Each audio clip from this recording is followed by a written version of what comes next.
예배를 준비하도록 하겠습니다. 하나님께서 기쁘게 받으시고 또 연락하시고 은혜와 복을 주실 만한 그러한 예배대로 마음과 또 우리의 중심을 하나님 앞에 모으시기를 바랍니다.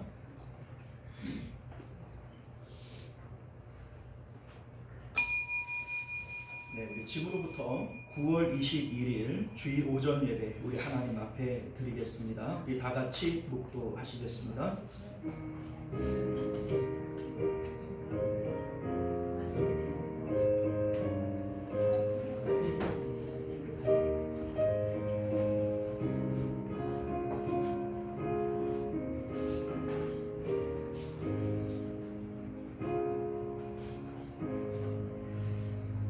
내가 여호와를 향하여 말하기를 주는 나의 피난처이시오 나의 요새이시오 내가 의뢰하는 하나님이라 하리라. 아멘. 존귀하시고 은혜로우신 우리 주 하나님, 오늘도 우리가 주님을 향하여 예배할 때 하나님을 사랑하는 마음으로 우리의 마음을 하나님께로 연합할 수 있는 자들 되게 하시고 하나님의 풍성하심과 좋으심을 넉넉히 예배 가운데 누리도록 역사하여 주옵소서. 거룩하신 예수님 이름으로 기도드리옵나이다. 아멘. 우리 다 같이 찬송가 88장 함께 찬송합니다.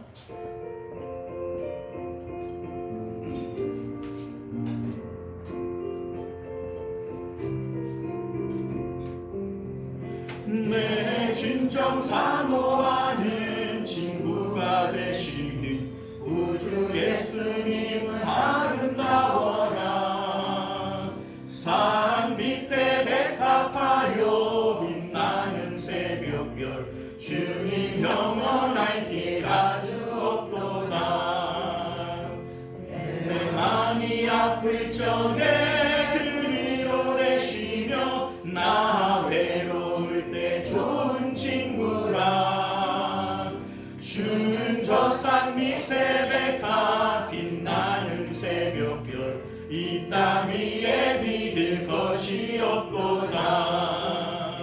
내 맘에 거는 염려 이 세상 보라도 주님 항상 같이 하여 주시고 시험을 당할 때에 악마의 계율 즉시 물리치사 나를 지키네.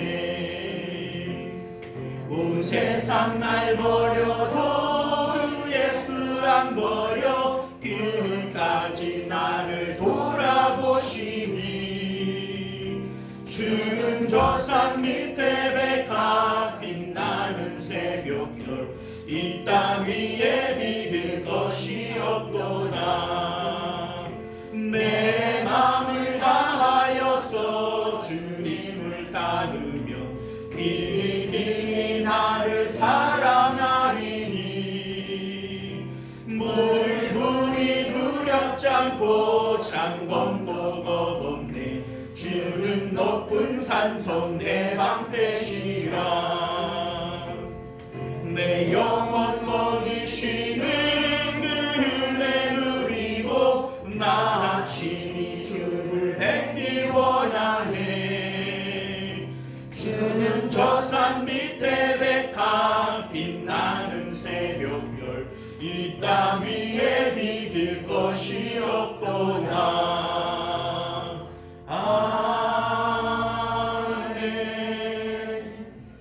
이 시간은 우리 한 주간의 삶을 되돌아보면서 우리 하나님 앞에 기도하겠습니다. 우리 예배하기에 합당치 못한 우리의 언행 심사가 있고 또 그러한 막힌 것들이 우리 하나님과 우리 사이 가운데 있다면 참회 기도를 통하여 우리 정결한 마음 가지고 하나님 만나는 예배 되게 없어서 함께 기도하실 수 있기를 바랍니다. 우리 다 같이 참회 기도 드립니다. 은혜로우시고 자비로우신 하나님, 우리 마음 가운데 오직 믿음이 아닌 것들을 아버지로 물리쳐 주시기를 원합니다. 오직 믿음으로 살게 하시고 하나님의 기쁨을 바라보며 살아가는 저희들 되게 하여 주옵소서. 우리가 아버지요 삶 가운데 하나님 알게 모르게 지었던 모든 죄악들 주님 십자가 보혈로 깨끗이 씻어 오늘도 정결한 마음 가지고 하나님 만나는 그런 예배되도록 주님 공내려 주옵소서. 오직 하나님은 긍휼하심으로 죄악을 덮어주시어 멸망시키지 아니하시고 그의 진노를 여러 번 돌이키시며 그의 모든 분을 다 쏟지 아니하심이로다. 아멘.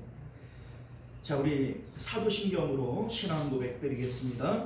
전능하사 천지를 만드신 하나님 아버지를 내가 믿사오며 그 외아들 우리 주 예수 그리스도를 믿사오니 이는 성령으로 잉태하사 동정녀 마리아에게 나시고 본디오 빌라도에게 고난을 받으사 십자가에 못 박혀 죽으시고 장사한 지 사흘 만에 죽은 자 가운데서 다시 살아나시며 하늘에 오르사 전능하신 하나님 우편에 앉아 계시다가 저리로서 산 자와 죽은 자를 심판하러 오시리라. 성령을 믿사오며 거룩한 공예와 성도가 서로 교통하는 것과 죄를 사하여 주시는 것과 몸이 다시 사는 것과 영원히 사는 것을 믿사옵나이다. 아멘.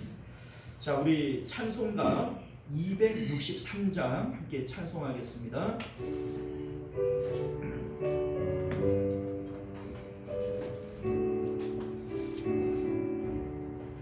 이 세상 험하고 마음이 연약하나 늘 비고 힘쓰며 큰 권능 얻겠네. 주의 은혜로 대속 받아서 비와 같이 부르는데 누군가 지겠네. 주님의 권능이 한없이 크오니 돌 같은 내 마음 꼭 녹여 주소서. 주의 은혜로 대속 받아서 비와 같이 부르되 누군가 지겠네. 내 마음이 약하여 늘 넘어지오니 주 예수 힘주사 굳세게 하소서. 주의 은혜로 대속 받아서 비와 같이 부르되 누군가 지겠네. 죄상 많은 후 새 사람 되어서 주 앞에 서는 날 늘 찬송하네. 아멘. 주의 은혜로 대속 받아서 비와 같이 부르는데 누군가 지겠네. 아멘. 네, 시간은 우리를 대표해서 최남성 집사님 기도하시겠습니다.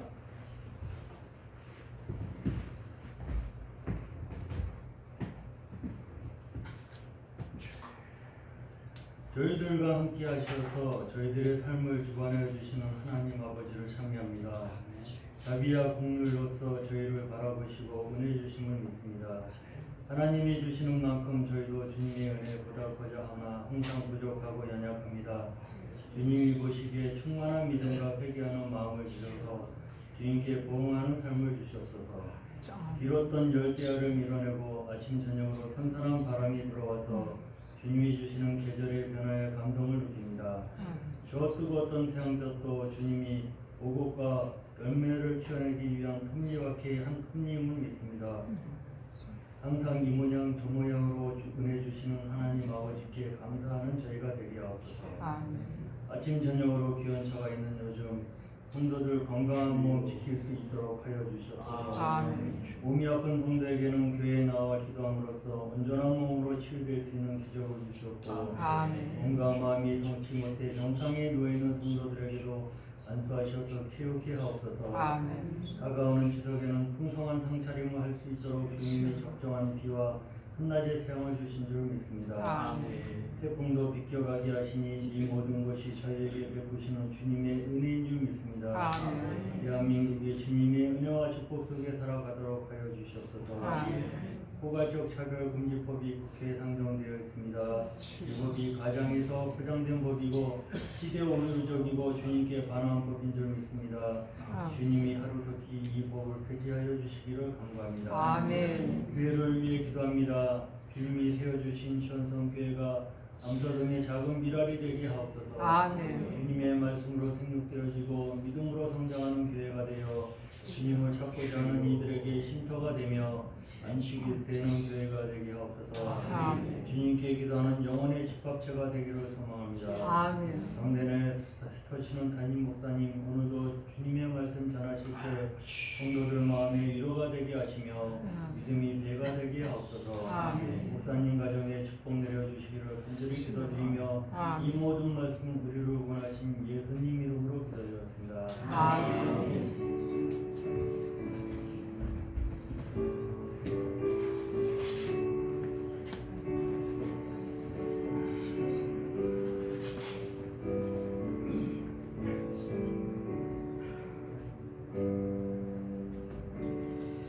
네, 감사합니다. 우리 다 같이 찬송가 213장 4절 찬양 들으시면서 드려진 예물 하나님 앞에 봉헌합니다.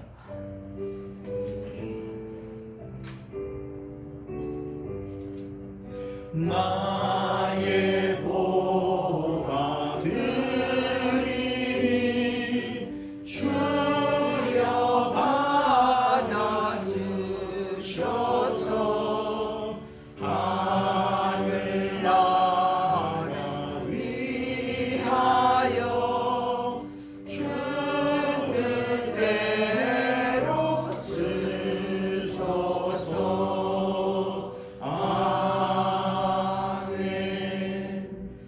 우리 하나님 앞에 11조 예물 또 선교 예물 주일원금 드리셨고요.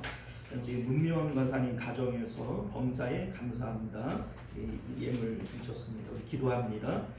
존귀하시고 은혜로우신 우리 주 하나님, 우리가 오늘도 하나님을 예배함을 기뻐합니다. 주 앞에 나올 때 우리가 예물 가지고 나왔사오니 이 예물은 우리가 하나님을 기뻐하며 하나님을 섬기는 믿음의 표현인 줄 믿습니다. 동방 박사들이 예수님께 예물을 드렸던 것처럼 우리가 주님 사랑하고 경외하는 마음으로 예물 드렸사오니 이 예물 주님 받으실 때 주님 기뻐 받으시고 우리 삶 가운데 더 좋은 것들로 더 풍성한 것들로 채워 주옵소서. 작은 것에 충성된 자들 가운데 더욱 큰 것으로 맡기겠노라 주님 약속하여 주셨사오니 주의 약속이 오늘도 우리 가운데 이루어지도록 은혜 베풀어 주옵소서. 하나님 앞에 드리고 싶은 마음은 있지만 드릴 예물이 없고 믿음이 부족하여 드리지 못한 손길들 주님 긍휼히 여기시고 믿음 주시고 물질 주셔서 하나님 앞에 마음껏 드리고 또 남음 있도록 은혜 베풀어 주옵소서. 거룩하신 우리 주 예수님 이름으로 간절히 기도드리옵나이다. 아멘. 자, 우리 주보를 참조하셔서 교회 소식 전해 드립니다. 우리 예배 드리기 전에 은혜를 사모하는 마음으로 말씀과 기도로 예배를 잘 준비하시는 이러한 습관들이 있으실 수 있기를 바랍니다. 자, 우리 서로 사랑하고 격려하며 모이기를 힘쓰는 교회가 됩시다. 전도를 위해 우리 기도하고 또 전도 대상자들을 찾고 또 우리 교회로 인도해 낼 수 있기를 바랍니다. 우리 대표기도 공지 주보를 참조해 주시기를 바라겠고요. 9월 식당 봉사는 사여전도회 됩니다. 우리 전도회별 원래에 오늘은 셋째 주 이어전도에 모여 주시기를 바라겠고요. 우리 이제 집사님 기도하실 때 말씀하셨던 것처럼 포괄적 차별금지법 저지를 위해서 함께 기도해 주시기를 바랍니다. 이것 말고도 반기독교적인 그런 법안들이 상당히 많이 있어요. 여러분들이 관심을 가지고 우리가 대한민국 국민이기 이전에 우리는 하나님 나라 백성들이에요. 그러니까 믿음으로 보셔야 돼요. 믿음으로 생각하지 않으면 나는 세상에 속한 사람이지 하나님께 속한 사람 아닙니다. 믿음으로 보시고 이게 하나님 나라에 합당한 법인지 아니면은 이 반기독교적인 법인지 요거를 보셔야 돼요. 그래야 하나님 백성인 줄 믿으시길 바랍니다. 나라와 민족을 위해서 또 가정과 다음 세대들을 위해서 기도하실 때마다 합심해서 기도해 주시기를 바라겠고요. 우리 방송 예배와 말씀과 기도를 통해서 매일 경건에 힘써 주시기를 바랍니다. 성경 읽기 많은 동참 바라겠고요. 우리 개인적 경건 우리 날마다 힘쓰실 수 있기를 바랍니다. 우리 환우들과 성도님들의 생업을 위해서 기도해 주시기를 바라겠고 또 구체적인 기도의 제목들은 알려주시면 우리 함께 힘써 기도해 드리도록 하겠습니다. 자, 우리 하나님 말씀 함께 나눕니다. 사무엘상 20장 35절에서 마지막 절까지 우리 함께 교독하여 있습니다. 구약 성경 444면쯤 됩니다. 444면 제가 가진 성경은 444페이지입니다. 자, 우리 찾으신 줄 믿고 우리 함께 교독하여 읽도록 합니다. 아침에 요나단이 작은 아이를 데리고 다윗과 정한 시간에 들로 나가서 아이에게 이르되 달려가서 내가 서로 화살을 찾으라 하고 아이가 달려갈 때에 요나단이 화살을 그의 위로 지나치게 쏘니라. 아이가 요나단이 쏜 화살 있는 곳에 이를 즈음에 요나단이 아이 뒤에서 외쳐 이르되 화살이 내 앞쪽에 있지 아니하냐 하고 요나단이 아이 뒤에서 또 외치되 지체 말고 빨리 다른 길로 가라. 요나단의 아이가 화살을 주워가지고 주인에게로 돌아왔으나 그 아이는 아무것도 알지 못하고 요나단과 다윗만 그 일을 알았더라. 요나단이 그의 우리를 아이에게 주시니 이르되 이것을 가지고 성읍으로 가라 하니 아이가 가매 다윗이 곧 바위 남쪽에서 일어나서 땅에 엎드려 3번 절한 후에 서로 입을 맞추고 같이 울되 다윗이 더욱 심하더니 요나단이 다윗에게 이르되 가만히 가라. 우리 두 사람이 여호와의 이름으로 맹세하여 이르기를 여호와께서 영원히 나와 너 사이에 계시고 내 자손과 내 자손 사이에 계시리라 하였느니라 하니 다윗이 일어나 떠나고 요나단이 성읍으로 들어가니라. 아멘. 자, 우리 함께 기도합니다. 은혜로우시고 자비로우신 우리 주 하나님, 우리가 오늘도 주님의 말씀을 통하여 참 복음의 진리를 발견하게 하여 주옵시고 그 진리 가운데 좌로나 우로나 치우치지 않는 하나님을 참 믿는 저희들 되도록 은혜 베풀어 주옵소서. 예수님 이름으로 기도드리옵나이다. 아멘. 자, 오늘 우리는요 함께 읽은 본문의 말씀을 중심으로 선민이 진짜 울어야 할 때라고 하는 제목으로 하나님 말씀 나누도록 하겠습니다. 선민이 진짜 울어야 할 때, 여러분들 우리가 슬픈 일을 당해서 울 때에 아이고 아이고 이럽니다. 이제 아이고라고 하는 이 말이 한자어에서 온 거라고 그래요. 그 슬플 애자와 아플 고자, 슬프고 아프다, 이게 아이고, 이게 이제 애고에서 아이고라고 하는 단어로 변형이 되어진 것이죠. 자, 이 슬픔이라고 하는 것은요 상실과 관련이 있어요. 이를테면 사랑하는 사람을 잃어버리거나 뭐 사업이 부도가 나면 이제 그 재물을 잃어버리잖아요. 뭐 이럴 때 우리가 아이고 아이고 하면서 슬퍼하게 되어지는데, 이 슬픔이라고 하는 이제 눈물, 슬픔이라고 하는 것이 상실과 관련이 있다는 겁니다. 자, 그러면 이 세상에서 가장 큰 슬픔이 뭘까? 당연히 내가 가장 귀하다고 여기는 것을 잃어버릴 때 이게 가장 큰 이제 상실이고 가장 큰 슬픔이 되어질 겁니다. 자, 그러니까 그 사람이 가장 귀하다라고 믿는 것을 잃어버리는 것이 가장 큰 슬픔이 되어질 겁니다.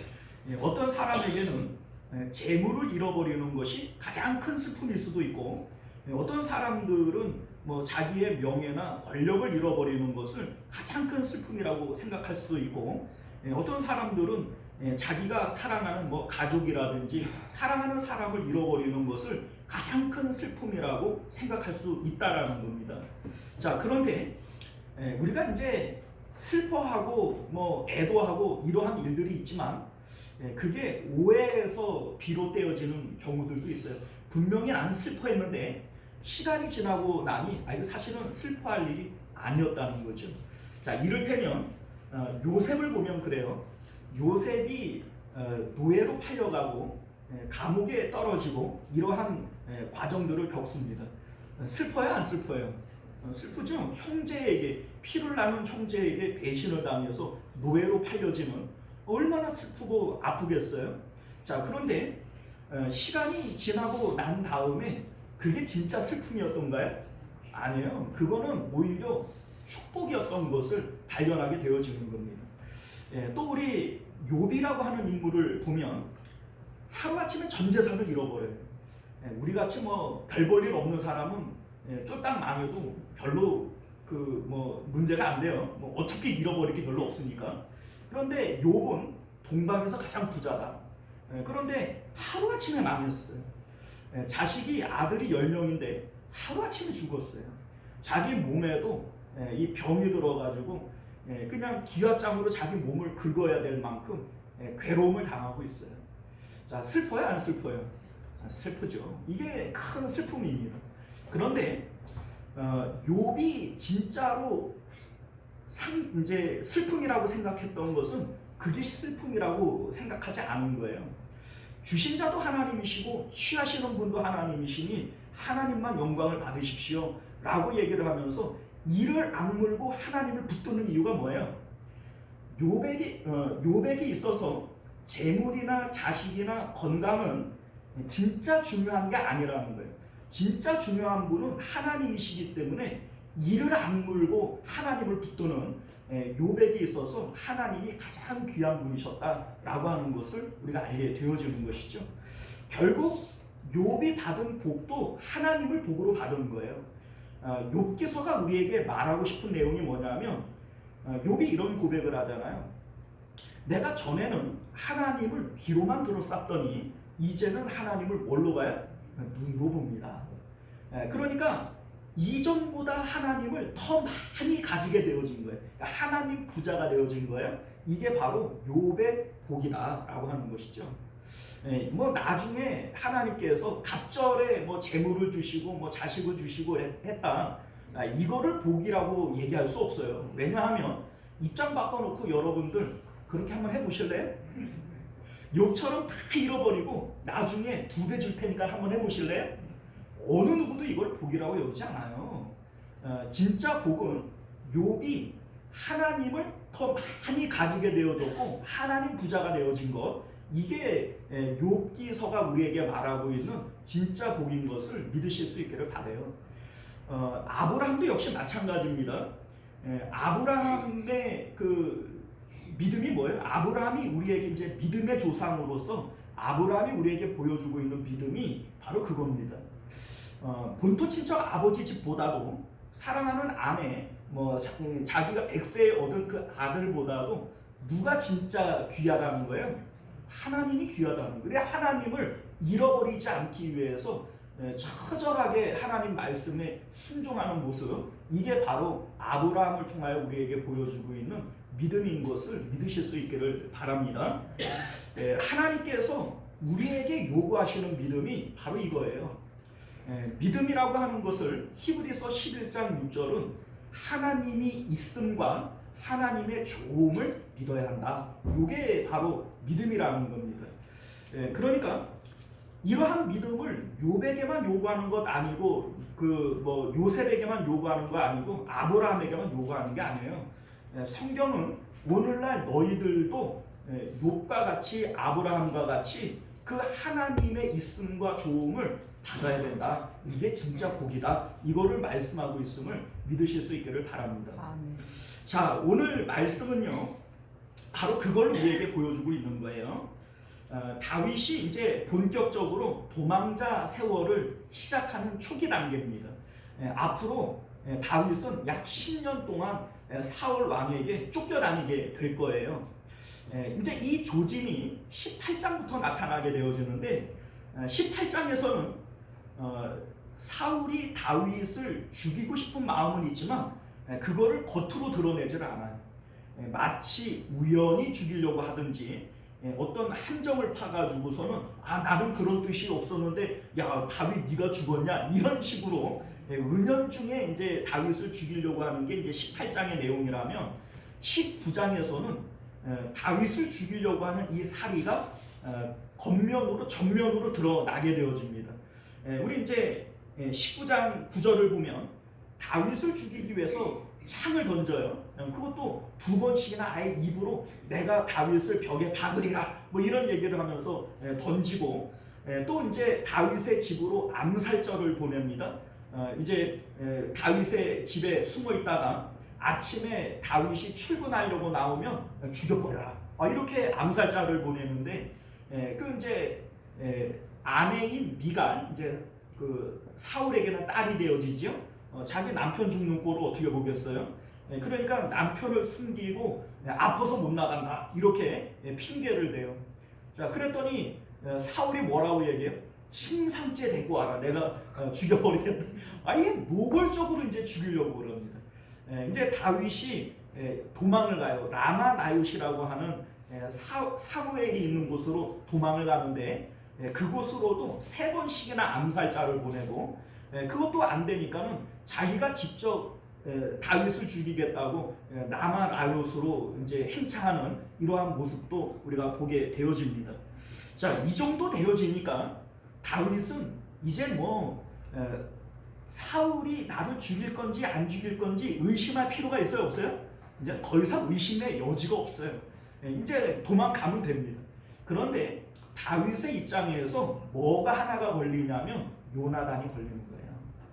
왜냐하면 요나단은 다윗을 사랑하고 서로가 사랑하고 아껴주고 있어요. 그러니까 도망갈 때 도망가더라도 누구에게는 알리고 가야 돼요? 요나단에게는 알리고 가야 돼요. 그래서 우리 이제 17절 말씀도 보면 요나단은 다윗을 자기 목숨처럼 사랑했다 이렇게 얘기를 하는데 우리 이제 뭐 그 19장에서도 이 동일한 표현이 여러 번 등장하지 않습니까? 요나단은 다윗을 목숨처럼 사랑했어요. 다윗도 역시 마찬가지일 겁니다. 뭐 사랑은 이게 뭐 서로 하는 것이지 뭐 한쪽만 하는 게 아니니까 다윗도 요나단을 그만큼 사랑했던 겁니다. 자, 그러니 내가 이제 여차여차 해가지고 이제 도망을 가야 된다. 이제 이 얘기를 해야 되는데 사실 요나단은 아버지가 다윗을 죽이려고 한다라고 하는 사실을 전혀 꿈에도 생각하고 있지 못하고 있어요. 그 내용이 이제 2절에 나오는데 요나단이 그에게 이르되 결단코 아니라 내가 죽지 아니하리라. 내 아버지께서 크고 작은 일을 내게 알리지 아니하고는 행하지 아니하나니 내 아버지께서 어찌하여 이 일을 내게 숨기리요? 그렇지 아니하니라. 이렇게 얘기를 해요. 그러니까 다윗은 지금 몇 번이나 지금 죽을 고비를 넘겼는데 요나단은 알아요, 몰라요? 몰라요. 요나단은 전혀 그것을 꿈에도 생각을 못하고 있어요. 이유가 뭐냐면 19장 6절을 보면 요나단이 다윗 이제 아버지 사울에게 중재를 해요. 아버지, 다윗에게 대해서 나쁜 짓 하지 마십시오. 다윗이 뭐 죽을 일을 한 게 있습니까? 다윗이 뭘 잘못한 게 있습니까? 나라를 위해서 또 아버지를 위해서 좋은 일 한 것밖에 없는데 왜 자꾸 다윗을 죽이려고 합니까? 이렇게 아버지와 다윗 사이에 중재를 하고 19장 6절을 보면 사울이 그래 알았다. 내가 네 말을 들어보니 다윗이 정말 잘못한 게 없는데 내가 잘못했구나. 내가 여호와의 이름으로 맹세하건대 다윗은 절대로 죽지 아니할 것이다. 이렇게 약속을 했단 말이에요. 자, 그러니까 여호와의 이름으로 맹세하고 아버지가 그런 일을 할 것이라고는 요나단의 입장에서는 꿈에도 생각을 못하는 거예요. 아니, 여호와의 이름으로 맹세를 했는데 우리 아버지가 어떻게 그럴 수 있겠냐? 네가 잘못 알고 있는 거고 오해하는 거다. 이게 바로 요나단의 입장이라는 겁니다. 자, 그런데 사실 다윗도 요나단도 모르고 다윗도 요나단이 이 사실을 모르고 있다라는 것을 알고 있어요. 그러니까 요나단이 알고도 이런 일이 일어났다 이렇게 다윗은 생각하지 않아요. 요나단이 분명히 모르고 있을 것이고 사울이 독단적으로 행하는 행동일 거다 이런 생각을 가지고 있는 거예요. 왜냐하면 요나단은 당시 이스라엘의 2인자입니다. 아버지의 아들로서 장차 요나단이 왕이 될 거예요. 오늘날 우리로 얘기하면 세자잖아요. 세자. 그러니까 요나단의 권력이 있고 요나단의 힘이 있어요. 그러니 요나단이 이 일을 알고도 그냥 방치하지 않았을 것이라는 것을 다윗도 알아요. 그런데 다윗이 지금 이렇게 얘기하는 이유가 뭐냐면 요나단이 스스로 알게 하려고 하는 거예요. 사실 그렇잖아요. 이제 다윗이 야, 네가 몰라서 그러지. 니네 아버지가 나한테 어떻게 했는 줄 알아? 창을 2번이나 던졌어. 우리 집으로다가 암살자를 보내고 심지어는 침상째 메고 오라고 그랬어. 내가 라마야 사무에게로 도망을 갔는데 거길로 암살자를 3번이나 보내고 자기가 직접 죽이겠다고 왔어. 뭐 더 의심할 여지가 있어? 이렇게 얘기를 하면 되잖아요. 그런데 다윗이 그런 얘기도 일절 안 해요. 그리고 이 사실을 요나단이 스스로 알아가게끔 기다려주는 겁니다.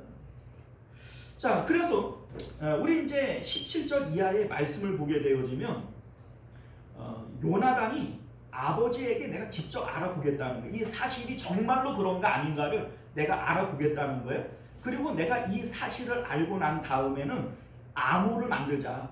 내가 화살을 3발을 쏠 테니까 네가 숨어 있다가 내가 뭐라고 얘기하는지를 듣고 도망을 가든지 돌아오든지 그거를 판단하라는 거예요.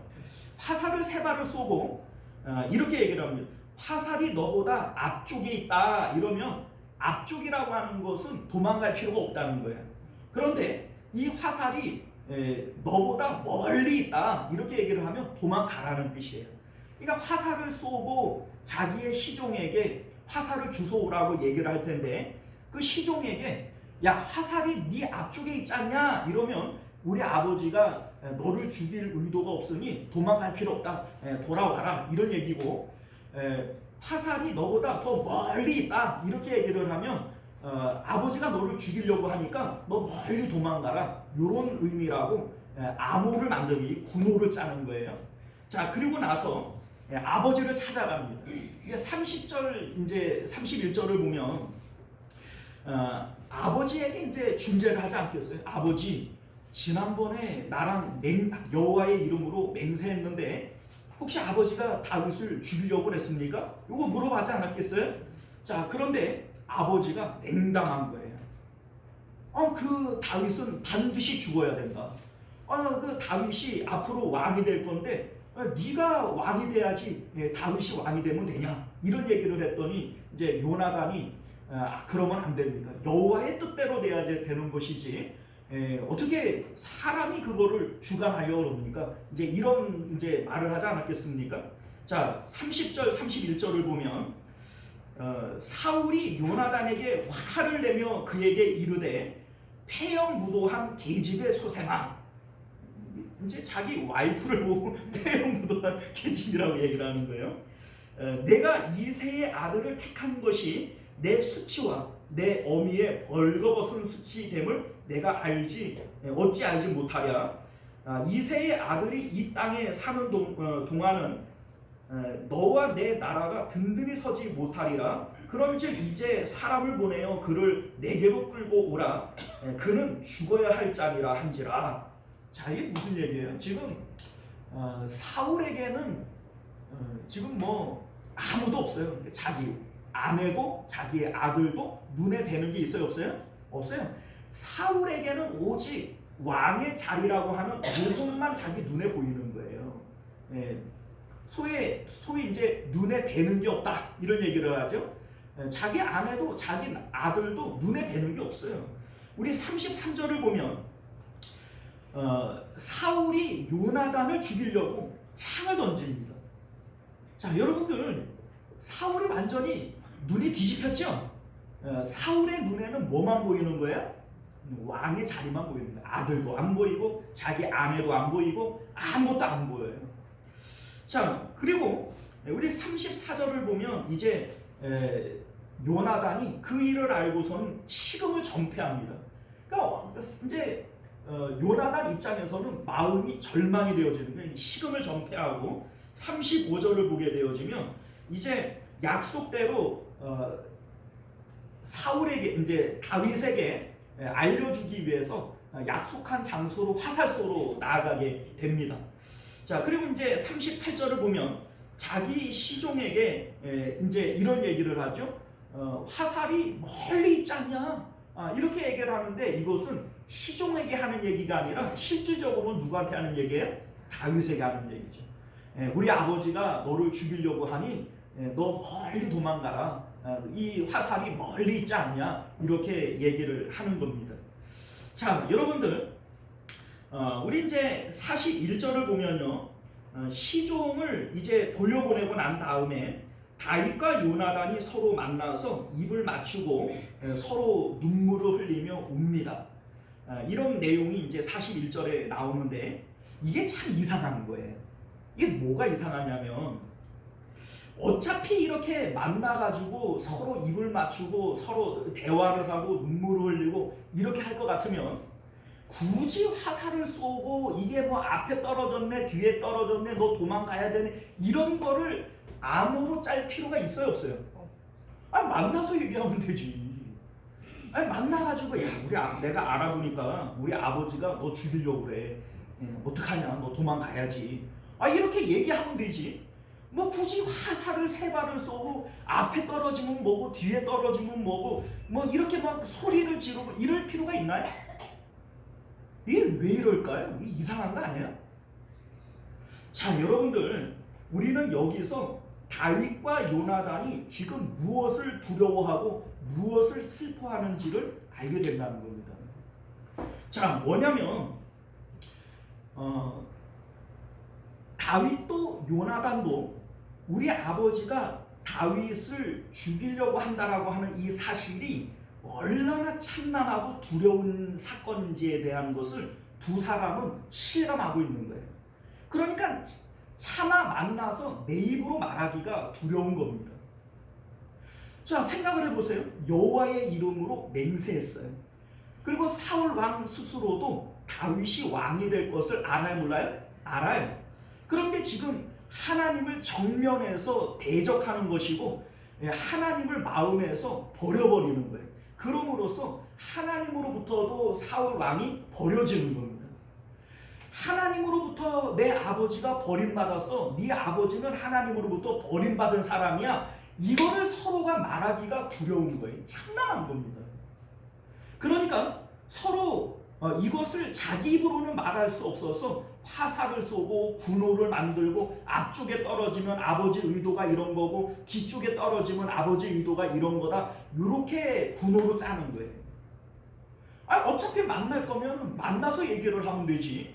이거를 왜 말로 못하고 군호로 짜가지고 암호로 얘기를 하냐. 이거를 입으로 담기가 민망한 거예요. 입으로 담기가 두려운 겁니다. 왜요? 하나님으로부터 버려진 일이니까. 자, 여러분들 우리는 오늘 이 말씀을 통해서 다윗과 요나단이 무엇을 정말 두려워하고 무엇을 가장 소중하게 여기는지를 우리가 발견하게 되어진다는 겁니다. 자, 여러분들, 사울 왕의 눈에는 뭐만 배요? 왕의 자리만 배요.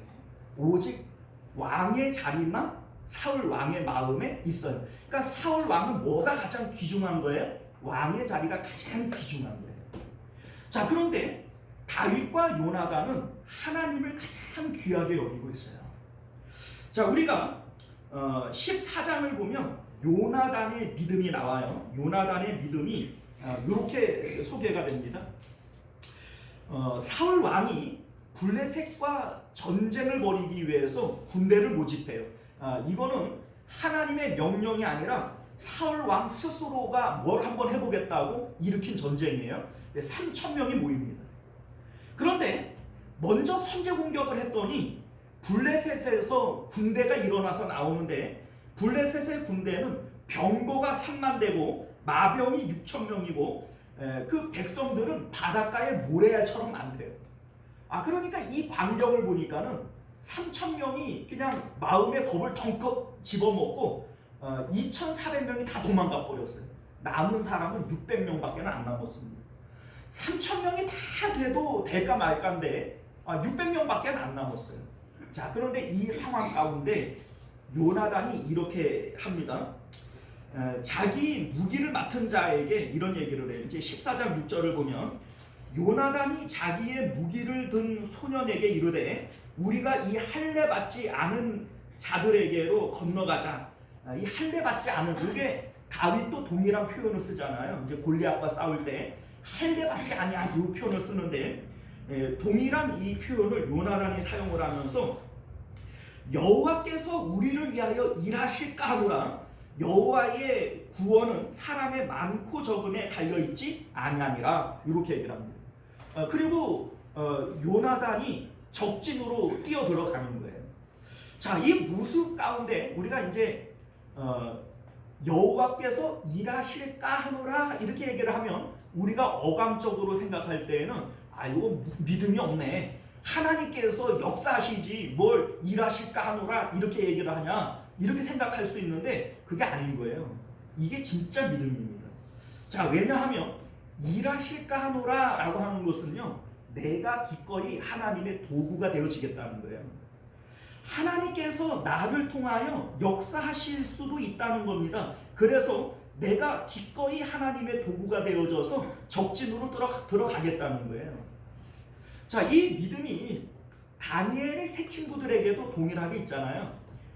이제 느부갓네살 왕이 풀무불에 집어넣겠다 이런 얘기를 하는데, 하나님께서 우리를 구원하실 겁니다. 그러나 그리 아니하실지라도 우리는 왕의 말에 순종할 수 없습니다. 이게 이제 그들의 믿음 아닙니까? 요나단의 믿음이 동일한 거예요. 하나님께서 나를 통하여 일하실 줄 내가 안다. 그러나 그렇지 않는다고 할지라도 내가 하나님의 도구로 쓰임 받기를 원한다. 이러한 믿음이 요나단에게 있었음을 믿으시기를 바라요. 요나단이 지금 하나님을 사랑해요, 안 사랑해요? 사랑하는 거죠. 자, 그런데 요나단이 다윗을 왜 사랑하냐면 다윗에게 이 똑같은 믿음이 있거든요. 골리앗과 대치하고 있을 때 요나단이 다윗처럼 나가서 할례 받지 않은 자 요 얘기를 하면서 싸우고 싶었을 거예요. 그런데 이때의 요나단의 마음에 믿음이 작동을 안 하는 거예요. 그래서 요나단은 마음만 가지고 이제 있었지만은 다윗이 이제 요나단이 했던 그 말을 할례 받지 않은 이 얘기를 하면서 골리앗과 가서 싸웠잖아요. 그리고 이겼죠. 자, 그러니까 요나단은 다윗을 볼 때 이신점신인 거예요. 야, 그건 내가 하고 싶은 마음인 거고 내가 사랑하는 하나님을 너도 살아가고 있구나, 이 마음을 가지니까 요나단은 다윗을 자기 생명처럼 아끼고 사랑했던 것이죠. 자, 여러분들, 오늘날 교회가 바로 이런 겁니다. 왜 교회는 서로 사랑해야 되느냐? 내가 사랑하는 하나님을 내 앞에 있는 집사님도 사랑해요, 안 사랑해요? 사랑하는 거예요. 요나단이 다윗을 자기 생명처럼 사랑하는 이유가 바로 여기 있거든요. 내가 내 생명처럼 하나님을 사랑하는데 다윗을 보니까 이 다윗도 내가 사랑하는 하나님을 동일하게 사랑하고 있는 거예요. 그러니 이 요나단이 다윗을 자기 생명처럼 사랑하는 겁니다. 여러분들 요한 1서를 보면 요한 사도가 이런 얘기를 해요. 하나님을 사랑하노라 이렇게 얘기를 하면서 형제를 사랑하지 아니하는 자는 거짓말하는 자니, 보이지 않는 하나님을 사랑한다고 하면서 어떻게 보이는 형제를 안 사랑할 수 있냐 이렇게 얘기를 합니다. 우리는 그럴 수도 있지 라고 생각하지만 오늘 본문은 그럴 수 없다라고 얘기를 하는 거예요. 왜요? 요나단은 하나님을 사랑해요. 그런데 다윗을 보니까 내가 사랑하는 그 하나님을 다윗도 사랑을 하네. 이 다윗이 얼마나 이쁘고 사랑스럽냐. 자기 생명처럼 사랑했다는 겁니다. 자, 이게 바로 형제의 사랑인 것이고, 우리 이제 오늘날 교회들은 내가 사랑하는 하나님을 같이 사랑하는 사람들이 모여 있는 곳이에요. 그래서 우리는 서로 사랑하는 사람들이 되어줘야 되는 것이다 라고 하는 것을 믿으실 수 있기를 바랍니다.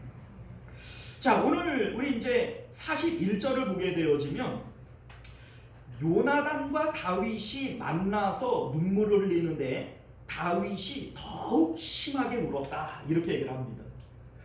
왜 다윗이 더욱 심하게 울을까요? 요나단을 위해서 우는 거예요. 요나단을 위해서. 사실은 다윗이 지금 억울한 일을 당한 것이고 다윗이 도망자 생활을 해야 되는 것이고 고생은 이제 다윗에게 훤하게 열린 거예요. 그러면 요나단이 더 많이 울어야 되지 않아요? 아이고 내가 생명처럼 사랑하는 다윗아 이제 네가 고생문이 훤하구나. 아이고 불쌍해서 어떻게 이렇게 울어야 되는데 누가 더 많이 울었다고요? 다윗이 더 많이 울었다. 이유가 뭐예요? 이게 영적으로 볼 때에 요나단의 상황이 훨씬 더 찬란하다는 거예요. 자, 생각을 해봐요. 요나단은 아버지가 지금 하나님으로부터 버려졌어요. 지금 하나님으로부터 끊어진 상태입니다. 그러니까 다윗은 그 사울로부터 달아나는 그만이에요. 그러니까 저주받은 사울을 피해서 달아나야 되는 이 다윗의 입장에서는 차라리 이게 나은 겁니다. 그런데 요나단은 사울이 버림을 받았고 저주를 받았지만 아버지이기 때문에 떠날 수가 없는 거예요. 그러니까 아버지로부터 도망갈 수도 없고 아버지와의 관계를 끊을 수도 없고 저주받은 사람과 함께 있어야 되는 겁니다. 그러니까 이 상황이 다윗이 볼 때에 요나단이 더 불쌍하다는 거예요. 우리 요나단 이제 어떻게 하면 좋냐. 이게 지금 다윗의 마음인 것이고 그래서 다윗이 더욱 심하게 울었다라고 얘기를 하는 겁니다. 자, 여러분들 이 동일한 상황이 우리 예수님에게 나타나는데 예수님께서 십자가를 지고 이제 갈보리로 올라가실 때 예루살렘 여자들이 예수님 불쌍하다고 울어요. 그랬더니 예수님이 뭐라고 말씀하세요? 나를 위해 울지 말고 너희와 너희 자녀들을 위해서 울어라. 여러분들 생각을 해봐요. 지금 당장 십자가에 죽어야 되는 예수님이 불쌍해요? 멀쩡하게 있는 여자들이 불쌍해요? 그러니까 여자들이 볼 때에는 예수님이 불쌍하다고 우는데 예수님께서 보실 때에는 내가 불쌍한 게 아니고 너희와 너희 자녀들이 불쌍한 거야.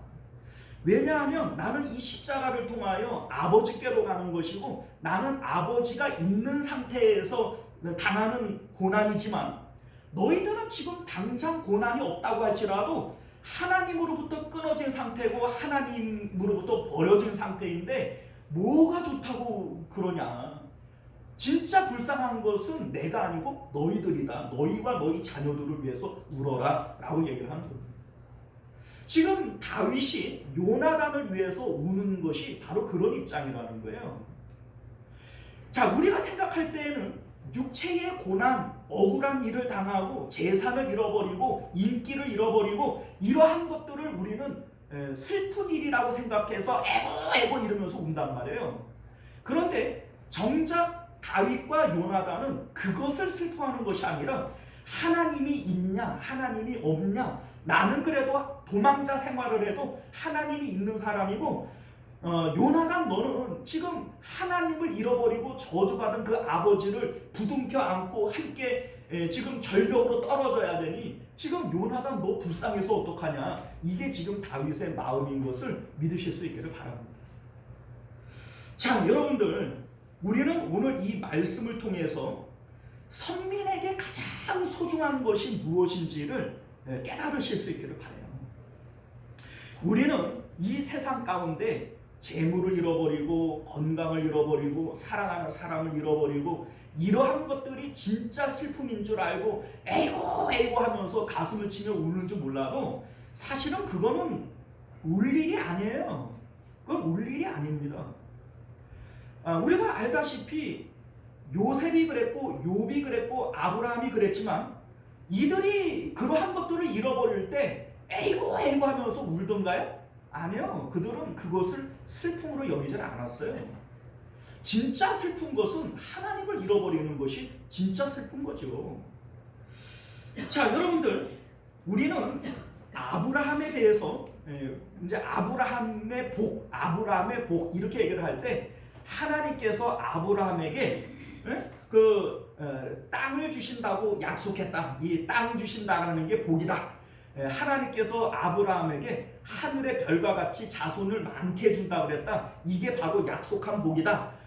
아브라함에게 이름을 창대하게 해준다 그랬다. 이게 아브라함에게 약속한 복이다. 이렇게 생각을 하지만 실질적으로 아브라함은 이러한 것들을 복으로 여긴 적이 단 한 번도 없어요. 자, 생각을 해봐요. 하나님이 땅을 주신다고 얘기했어요. 이것을 복이라고 여기면 이 땅을 잃어버리면 안 되죠. 그런데 아브라함은 이 땅을 그냥 개 코딱지처럼 여겨요. 그래서 롯에게 야, 너 어느 쪽 땅 할래? 이 동쪽하면 내가 서쪽하고 서쪽하면 동쪽하고 이 땅에 대한 미련이 있어요, 없어요? 없어요. 아브라함은 땅을 복으로 여기질 않았어요. 뭐 내 자손을 바닷가에 모래알처럼 많게 해주겠다. 이러면은 100세에 얻은 이 아들 이삭, 요거 달랑 요거 하나인데 요거 잃어버리면 돼야 안 돼요. 이게 여러분들 시잖아요, 시. 이게 이제 그 종자시인데 바닷가에 모래알처럼 많아지려면 이 이삭을 잃어버리면 안 되는 거 아니에요. 그런데 아브라함은 이거를 복이라고 여기지는 않는 거예요. 하나님 앞에 바쳐버리는 겁니다. 왜요? 아브라함이 진짜 복이라고 여기는 것은 하나님이셨지 다른 어떤 것들이 아니었다는 겁니다. 자, 여러분들 봐봐요. 우리 이제 창세기에서는 아브라함이 하란에 있을 때부터 이제 말씀이 시작이 되어지는데 사도행전 7장을 보게 되어지면 아브라함이 하란에 있기 전 메소포타미아에 있을 때부터 이제 얘기가 시작되어져요. 여기서 뭐라고 얘기를 하냐면 아브라함에게 영광의 하나님이 나타났다는 겁니다. 영광의 하나님을 아브라함이 봤다는 거예요. 자, 이게 무슨 얘기냐면 영광이라고 하는 게 어떤 의미냐면 자, 여러분들 무대가 있어요. 무대가 있는데 누가 영광을 받아요? 주인공이 영광을 받죠. 서치라이트가 누구만 비춰요? 주인공만 비치죠. 요 빛을 받는 요 상태가 영광인 거예요. 그러니까 오로지 영광이라고 하는 것은 그것만 눈에 보이는 거예요. 그것만. 자, 여러분들 예수님께서 변화산에서 빛으로 변화되어지실 때 제자들의 눈에는 누구만 보여요? 예수님만 보여요. 그래서 산 아래에 있는 모든 것들을 다 잊어버리고 그냥 여기가 좋사오니 그냥 여기서 살겠다는 거예요. 그러니까 제자들 눈에는 뭐만 보여요? 예수님만 보여요. 이게 바로 예수님이 영광으로 나타나셨다, 요 의미입니다. 자, 그런데 아브라함이 메소포타미아에 있을 때 본토 친척 아버지 집을 떠나라 이렇게 얘기를 할 때 어떤 하나님이 나타났다고요? 영광의 하나님이 나타났다고요. 이 얘기는 아브라함의 눈에는 뭐만 보여요? 하나님만 보이는 거예요. 하나님을 밭에 감추어진 보화처럼 하나님의 가장 아름다움과 소중함을 아브라함이 봐버린 거예요. 이게 바로 아브라함의 복이에요. 여러분들, 천국은 마치 밭에 감추어진 보화와 같다 이렇게 얘기를 하는데 하나님을 밭에 감추어진 보화와 같이 발견함으로 세상에 있는 모든 것들을 팔아서 이 하나님 한 분을 가져버리는 거, 이 밭에 감추어진 보화를 발견하는 거, 요게 바로 복이라고요. 여러분들, 예수님께서 아버지나 어머니나 아들이나 딸이나 집이나 전토나 자기 생명까지라도 나보다 더 사랑하는 자는 내게 합당하지 않다, 이렇게 얘기를 하는데, 우리는 이런 얘기를 들으면 어떤 반응이 나오냐, 야, 우리 예수님 참 욕심도 그냥 끝이 없어.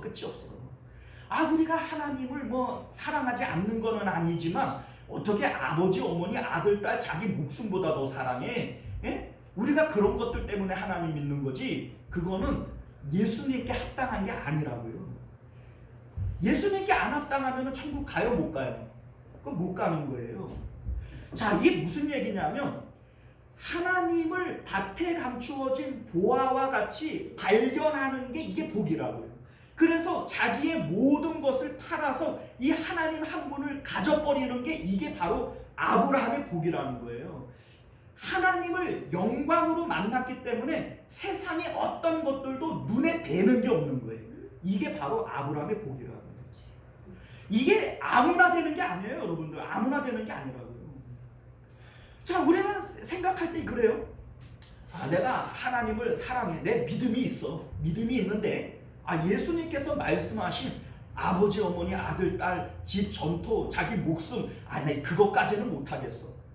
그러면 그 사람은 아브라함의 복을 받은 게 아니에요. 왜요? 안 믿어지니까. 안 믿어지잖아요. 그게 내 마음에서 안 되잖아요. 그게 안 되는 것은 아브라함의 복을 못 받아서 그런 거예요. 정말로 아브라함의 복을 받아서 영광의 하나님을 만난 사람들은 그 제자들이 나타냈던 반응처럼 세상의 모든 일을 다 까먹어 버리는 거예요. 왜요? 내 눈에는 뭐만 뵈니까? 하나님만 뵈니까. 여러분들, 사울의 눈에는 뭐만 뵈요? 왕의 자리만 뵈요. 자기 아들도 안 보이고 자기 아내도 안 보여요. 오직 왕의 자리만 뵈요. 이게 여러분들, 우리가 하나님만 보인다, 이렇게 얘기를 하면 그게 어떻게 그럴 수 있냐, 이렇게 생각을 하지만, 아니요. 사람은요, 하나님께 미치지를 않으면 결국 세상에 미치는 거예요. 둘 중에 하나지. 나는 세상에도 하나님께도 나는 안 미쳐, 그런 건 없어요. 하나님께 안 미치면 세상에 미치는 거고, 세상에 안 미치면 하나님께 미치는 거예요. 둘 중에 하나입니다. 여러분들, 구원은 내 눈에는 하나님만 보여야 되는 거예요. 세상과 나는 간고도 없고 구속한 주만 보이는 거예요. 이게 바로 구원의 상태인 것을 믿으실 수 있기를 바랍니다. 사랑하는 성도 여러분, 이제 말씀을 맺도록 하겠습니다. 여러분들, 우리는 아브라함의 복을 받았습니까? 우리 눈에는 하나님만 배워야 돼요. 우리 찬송가 가운데 주 예수보다도 귀한 것은 없네, 이 세상 명예와 재물과 생명과 어떤 것보다도 우리 주님 귀하다, 이 고백이 찬송가의 고백 아니에요? 이게 구원받은 사람들의 고백이에요. 나에게 주님보다 더 귀한 것들이 남아있다면 아직 내 마음은 구원받지 못한 상태에 있는 거예요. 왜요? 세상에 주님보다 더 귀한 것들에 내 마음이 지금 붙들렸어요? 안 붙들렸어요? 내 마음은 지금 세상에 주님보다 더 귀한 것들에 붙들려 있는 상황이에요. 구원받은 상태가 아니라는 거예요. 여러분들, 아브라함의 복이 뭐예요? 영광의 하나님이 나타난 거예요. 아브라함의 눈에는 하나님만 보이는 거예요.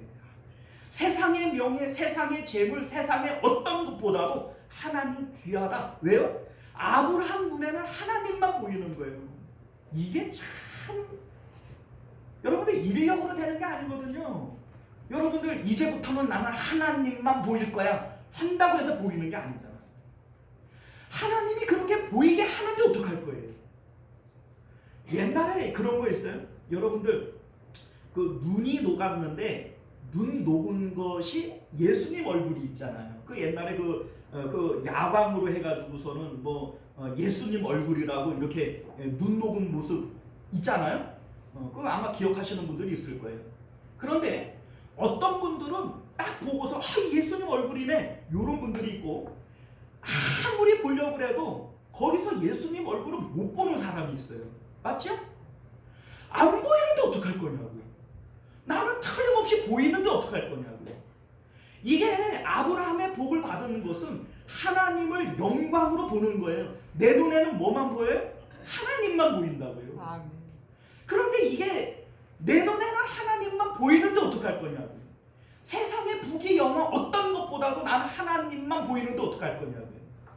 그런데 나는 아무리 노력을 해도 목사님 말씀은 좋은데 내가 암만 얘기를 들어도 나는 하나님이 그렇게까지는 사람이 되어지질 않아. 안 보이는 건 어떡할 수 없어요.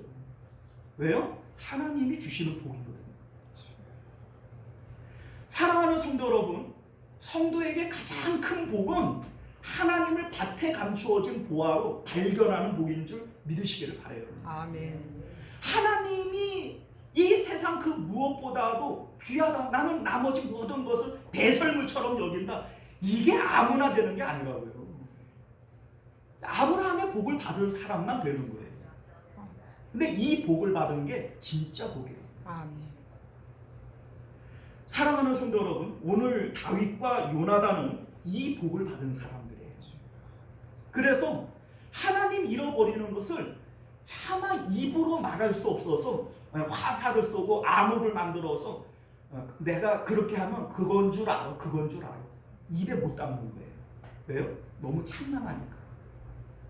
이게 믿음이에요, 여러분. 하나님으로부터 버려지는 것, 하나님을 잃어버리는 것을 별것도 아닌 것처럼 이미 믿음이 없는 거예요. 왜요? 하나님을 귀하게 여기지 않잖아요. 겉으로는 한 믿음이 있는 척하고 경건한 척하고 다 개코딱지 같은 소리예요. 믿음이 없는 거예요. 하나님 귀한 줄 알아야죠. 차마 그걸 입으로 담지 못해서 화살을 쏘고 암호를 만들고 어차피 만날 건데 만나서 얘기하면 되지. 그건 말도 못하는 거예요. 왜요? 너무 참남하니까. 이게 믿음이라고. 오늘 우리가 이 말씀을 통해서 내게 있어서 하나님은 어떤 분이신가 다시 한번 기억하시길 바라요. 내가 하나님을 밭에 감추어진 보화로 발견해야 이게 바로 구원받은 사람이고 아브라함의 복을 받은 사람인 것을 믿으시기를 바랍니다. 아멘. 기도하겠습니다. 은혜로우시고 자비로우신 우리 주 하나님, 주 예수보다도 귀한 것은 없네. 우리 하나님을 가장 귀한 분으로 밭에 감추어진 보화로 발견하는 것이 이게 바로 아브라함의 복이요 구원받은 사람들인 것을 우리가 깨닫게 하여 주옵소서. 오늘 다윗과 요나단은 하나님으로부터 버려진 그것을 차마 입으로 담을 수 없어서 너무나도 민망하고 참남해서 그것을 말로 하지 못하고 군호를 짜서 이렇게 그건 줄 알으라고 얘기를 합니다.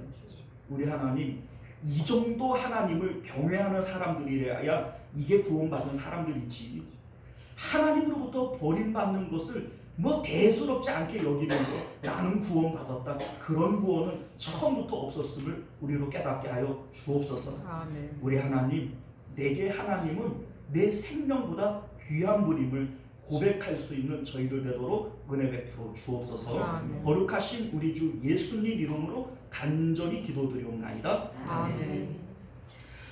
자, 우리 찬송가 435장 우리 함께 찬송하시고 주기도문으로 축도로 예배를 마치도록 하겠습니다.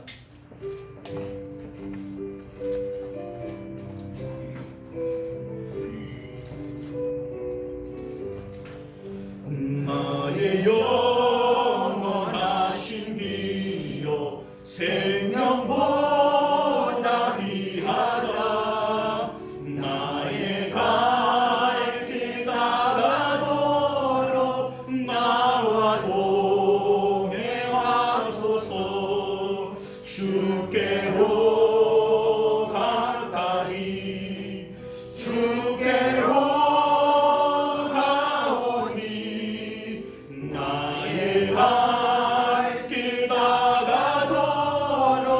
나와 동행하소서.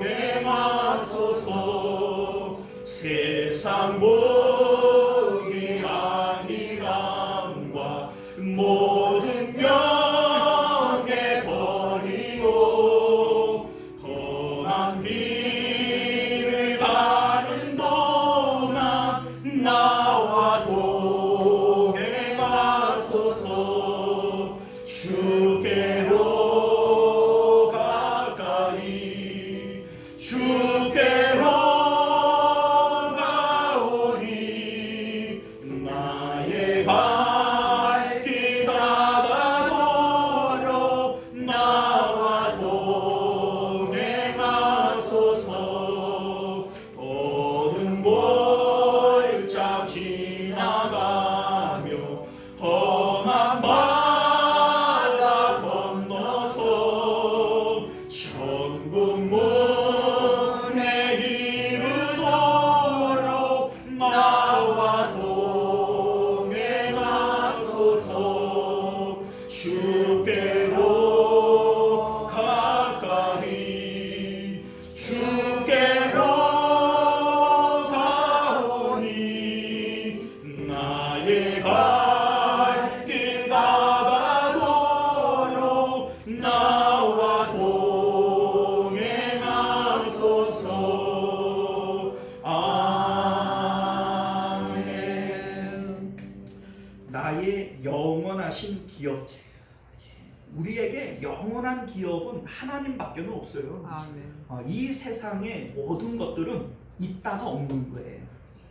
돈도 있다가 없는 거고, 자식도 있다가 없는 거고, 남편도 있다가 없는 거고, 다 있다가 없는 것이 영원한 기업은 하나님밖에 없어요. 아멘. 여러분들 있다가 없으면 있는 거예요, 없는 거예요?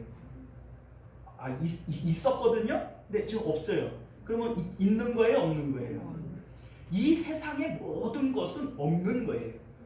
왜요? 결과적으로는 없어질 거니까. 그런데 우리는 거기에다가 마음을 묶어가지고 이거 없어졌다고 그냥 애고 이러고 있는 거예요. 이게 진짜 슬퍼할 일이 아니에요. 그건 진짜 슬퍼할 일이 아니에요. 하나님을 잃어버리는 게 진짜 슬퍼할 일이에요. 왜요? 영원한 기업이니까. 하나님은 있다가 없으면 그냥 완전히 없어지는 거예요. 여러분들 뭐가 가장 귀한 것인지 여러분들 기억하시기를 바라요. 하나님을 밭에 감추어진 보화로 발견하는 거예요. 아버지나 어머니나 아들이나 딸이나 집이나 전토나 내 생명까지라도 주님과 비교할 수 없다. 하나님이 진짜 밭에 감추어진 보화다.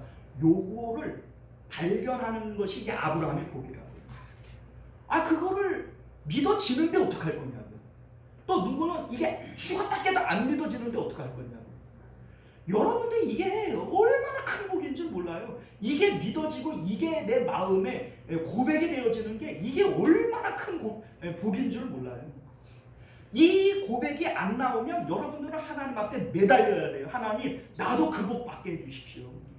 하나님을 밭에 감추어진 보화로 이 세상 것들은 배설물로 여길 만큼 하나님 갖게 해주십시오. 이 복 받게 해주십시오. 이게 여러분들 기도가 되어져야 되는 거예요. 왜요? 이게 구원받은 사람이니까. 여러분들 이 시간 우리 함께 기도하실 때 우리에게 아브라함의 복을 주옵소서. 하나님만 내 눈에 보이도록 하나님을 밭에 감추어진 보화로 발견하는 이 복 우리에게 주옵소서. 우리 함께 주여 한번 외치고 기도하실 수 있기를 바랍니다. 주여, 은혜로우신 우리 주 하나님, 아브라함의 복을 받기를 원합니다. 하나님을 밭에 감추어진 보화로 내 눈에는 하나님만 보이는 복을 받기를 원합니다. 세상에 있는 모든 것들은 영원한 기업이 아닙니다. 오직 하나님 한 분만 나의 영원한 기업이기에 하나님 가지기를 원합니다. 하나님 잃어버리는 것이 나에게 가장 슬픈 일이요. 아버지, 오늘 다윗과 요나단이 아버지 하나님 잃어버린 이 사실이 너무나도 두렵고 참담한 일이기에 차마 말로 할 수 없어 아버지 두려워하는 이 마음, 하나님 우리도 가지기를 원합니다. 우리 하나님 오늘 이 말씀을 통하여 우리도 하나님 아브라함의 복 받게 하여 주옵소서. 은혜로우신 우리 주 하나님, 아브라함의 복은 하나님을 영광으로 만나는 것입니다. 그래서 내 눈에는 하나님만 보이는 것, 이게 바로 아브라함의 복인 줄 믿습니다. 오늘 다윗과 요나단은 그 아브라함의 복을 받은 사람으로서 만나서 얘기하면 될 것도 하나님으로부터 버려졌다라고 하는 것을 그 두려운 일을 너무나도 참남한 말을 내 입으로 할 수 없어서 군호를 짜서 그렇게 대화를 하는 것을 봅니다. 우리 하나님, 우리는 하나님을 잃어버리는, 하나님으로부터 버려지는 그것을 그렇게 대수롭게 여기질 못합니다. 믿음이 없는 거지.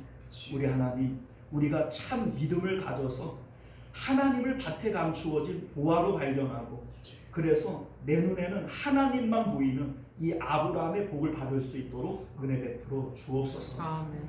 지금은 우리를 위하여 십자가상 위에서 몸거려 피 흘려 죽어주신 예수 그리스도의 은혜와 만극하신 하나님 아버지의 사랑하심과 내주하신 성령 하나님의 인도 보호하심이 오늘도 말씀을 따라 하나님만 사랑하기를 원하는 우리 모든 성도님들과 또 그 자녀들과 가정과 하는 생업 가운데, 그리고 우리 시원성 교회와 만국교회 가운데 지금으로부터 영원토록 함께 있을지어다. 아멘.